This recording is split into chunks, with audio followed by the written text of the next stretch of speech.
got something? Mr. Irrigation, any question? I have a question for instances like this with Summer Wells. I know your office had to put in a ton of overtime.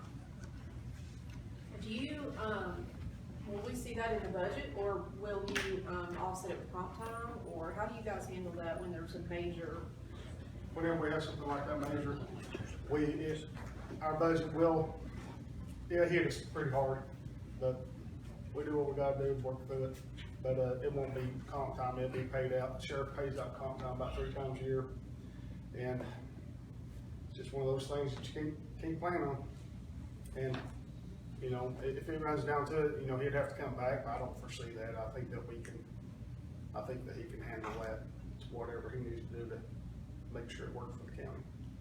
So. That's something that's really unpredictable. It is, and that's. Before the day's over. That's why you need a little bit of extra and everything, because I haven't got my budget analysis done on it yet, but, of what the cost is, because we're still working the case. I mean, we're still, boots on ground still, so it might be 3 months before I can do a cost. As y'all remember, the protest that we had here last year, that ended up costing, I think around $47,000 that it cost us to run that, and that was 1 day, so. Just so you have a frame of mind, I talked to Lieutenant Larkin last week, just for the patrol division and the SRO, that's not counting any of the tech division or any other officers. It's like 3,200 man hours, just for that, those 2 divisions, the SROs and the patrol division. That's not counting the cohorts or tech division. That's remarkable how much time they're putting in. Thank you both. I know you guys got. That's a community. You need to think the community.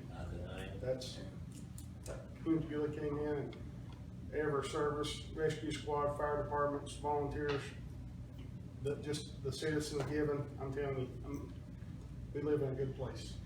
We do. Hawkins County is a good place. You know, Pastor Roberts and Mount Carmel Free Baptist Church, they really stepped up. We did our best to help them before we left. Well, and with that, and I don't think there's anyone here to speak, but I kind of wonder what this has done to the rescue agencies if it's depleted their funds. You know, I know that, I spoke with, Corey Young and they're very concerned now about capital, and, you know, I don't want to add to a deficit budget, you know, but because in light of this and what it's probably done to those, resources, it might be, I hope someone caught the horse, by the way. They did. But in light of that, I hope, I hope maybe we need to revisit, their funding, even if it's a one-time deal. Just because they have to be depleted. I don't know if they're getting a lot of donations from the community now, financial donations. Do you all, Jeff, is that something that you've talked to them about at all? I haven't yet, no. I'm just curious if, you know, because of the situation, what it's done to these rescue agencies' funding. That's a good question, Commissioner. On this, ad hoc committee with Chairman Patterson here, that might be something we could look at and see if we could help to increase some funding for those agencies. However, I'm sure we can't tie this to COVID, right? So. They're relaxing the rules as we're going on a little bit, I think. Until we get those guidelines that say they've been relaxed, we can't make that decision. There's some more coming out around the middle of the month. Supposedly, they're gonna be relaxed some. If so, then we'll be able to look at different positions, hopefully. As of today, whatever the rules are today, could you